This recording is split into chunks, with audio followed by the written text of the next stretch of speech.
Hello, and welcome back to my channel, and welcome to another video. If you are new to this channel, my name is Frank Zhu, and I'm a college professor teaching sociology, history, and philosophy. I'm also an award-winning landscape photographer.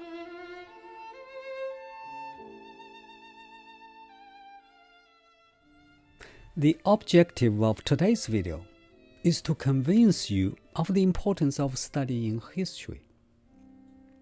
This is not my first time to touch upon this topic. As a history professor and the author of a published history book, not only do I emphasize the importance of history in my history classes, but I also take every opportunity to explain to everyone why history is important. Today is another such opportunity. Hopefully, after watching this video, you will pick up a history book and start reading. Or register for a history class if you happen to be a college student. Or subscribe to this channel because there is a lot of history content on this channel.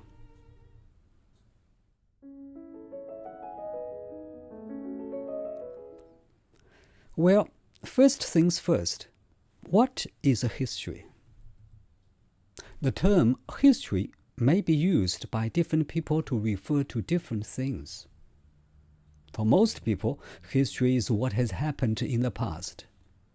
It is the story of men and women, of what they have done, enjoyed or suffered. For students, history is an academic discipline and subject for them to take together with other courses. In many colleges and universities throughout the world, history is one of the compulsory courses for every student. For historians, it is the systematic study and interpretation of past events. Historians, like me, study those events that are most important, with most lasting significance and most enduring consequence, analyzing their causes, exploring their processes, and examining their impact. In daily use, history may also refer to the records or narrative description of important events that historians create and preserve, such as this book of mine.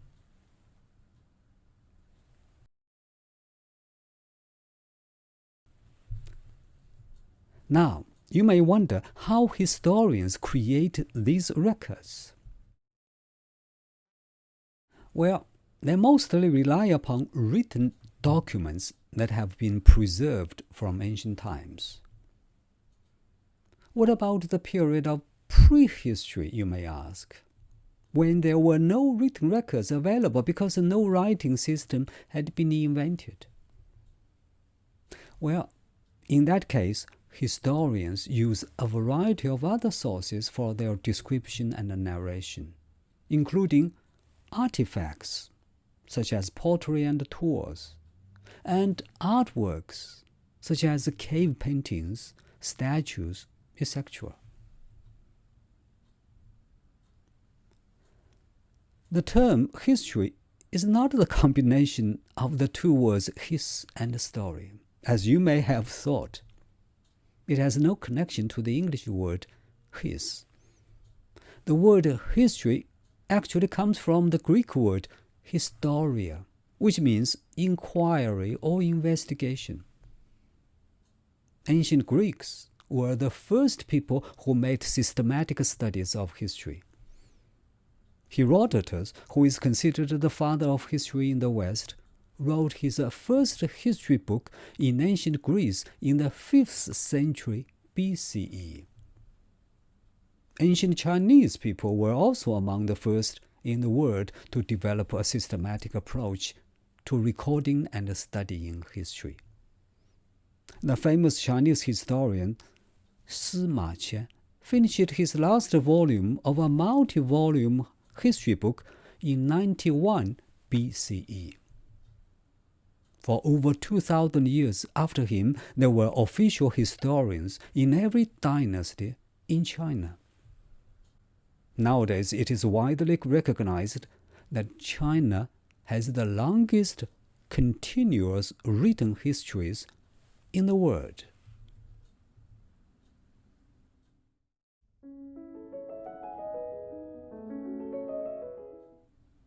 Having explained the term history, let me now answer a bigger question. Why should we study history? Some people think of history as a boring subject, regarding it as a little more than a tedious list of names and dates. It seems to them that history is only a record of revolutions and battles, or the meaningless stories of kings, queens, and other rulers. None of this, in their opinion, has much to do with their daily lives in modern society. The fact that we live in a time of rapid changes and progress also leads some people to define themselves in terms of where they are going, not where they have come from. They do not believe that history matters.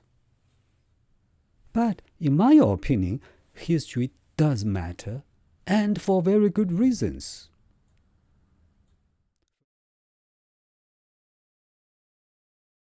First and foremost, history offers us perspectives and guidance in forming a view of human development.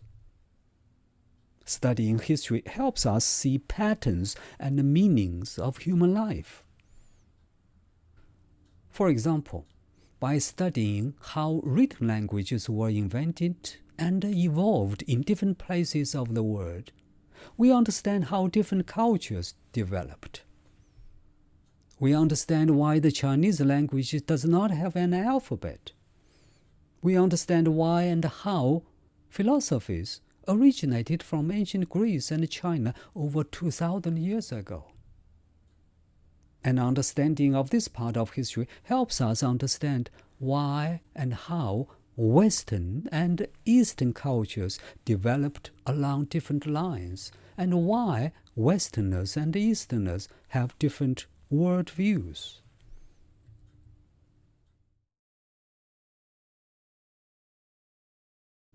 Secondly, history fosters and enhances our critical thinking abilities. History is full of complex events and individuals. As a result, we develop the skill of seeing many sides of issues. History also examines interrelationships of events. In this world, no matter where and when, everything happens for a reason and has its consequences. An important event that happened in one place at one time must have been caused by other events and was bound to have its impact upon people in other places at another time. When we study history, we study these reasons, consequences, relations, and impacts. For example, in my videos about Napoleon Bonaparte, I mentioned that Napoleon was a complex figure. On the one hand, he was very familiar with the history of the Roman times. His admiration for Julius Caesar had a strong impact on his mentality. On the other hand, he was a supporter of the French Revolution.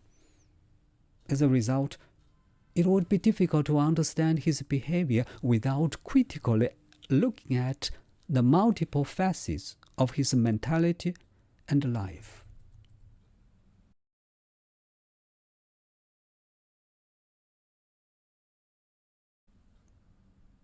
Thirdly, history teaches us how we have arrived where we are now.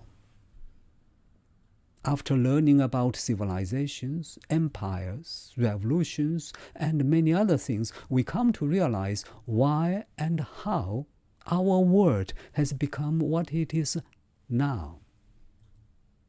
We study history to know who we are, who we might have become, and who we might yet become. For example, in my video about Thanksgiving, I explained how the Americans have the tradition of Thanksgiving. Also, why the conflicts between Palestinians and Israelis have been going on for so many years. Why do most people in Latin America speak Spanish, whereas Americans speak English? If you study history, you will know all the answers.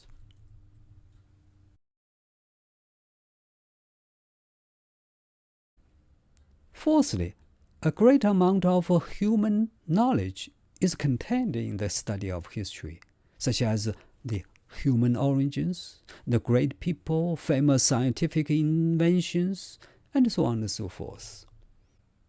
History broadens our understanding of the human world because it exposes us to different cultures, perspectives, and ideologies.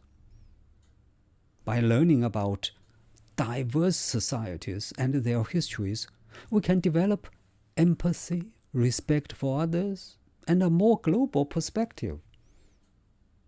Besides, as I keep saying to my students, the course of history is actually many courses in one. Not only do you study history, but you also study politics, economics, philosophy, and many other subjects. After you have read a history book, for example, you will wonder how you could have survived without knowing all these amazing things.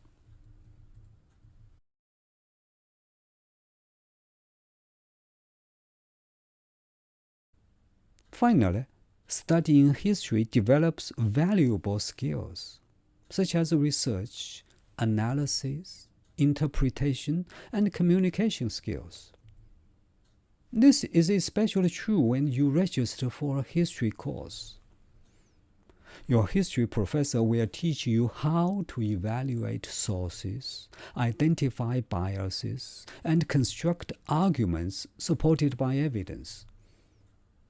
Studying history can also be intensely personal, helping us understand ourselves. By studying the lives and the struggles of people from different times and places, we can develop a greater understanding of our own place in the world.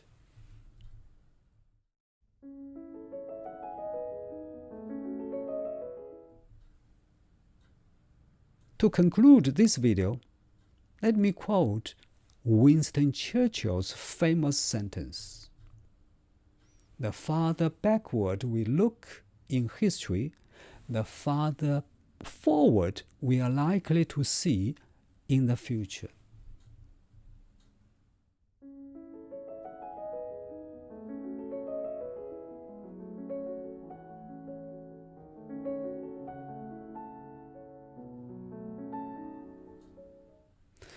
Well, I think that is all for today's video. As always, thank you so much for watching, and hopefully I'll see you in the next one.